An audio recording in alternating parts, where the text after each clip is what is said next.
Jūs klausotės Radio klubo. Get into the chopper if you want to leave! Naujakai! Toliau laidoje jums pristatysime top 5 pasaulio didžėjus pagal DJ Mag. Penktoje vietoje turime Above and Beyond, trance ir progressive trance grupė iš Anglijos.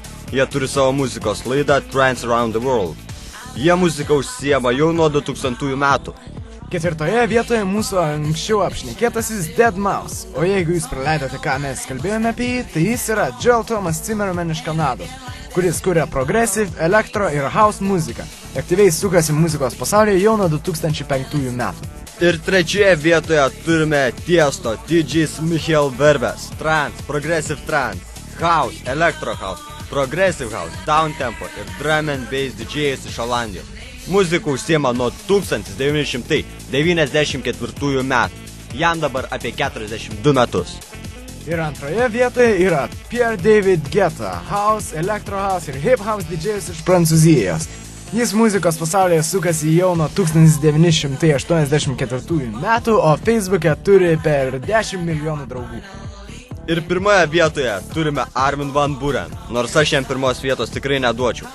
Jis yra trance, progressive trance, vocal trance ir uplifting trance DJs iš Olandijos, kuriam dabar yra 34 metai. Aktyviai kurti muziką jis pradėjo nuo 1995 metų. Armin turi savo savaitinę muzikos laidą A State of Trance, kuri turi apie 30 milijonų klausytojų iš 40 šalių.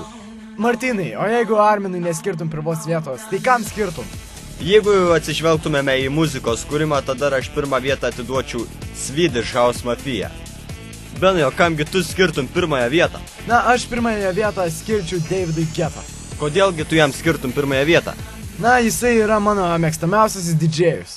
O kokia jo daina yra tavo mėgstamiausia? Sexy Chick, kurią jis atlieka su Akonu.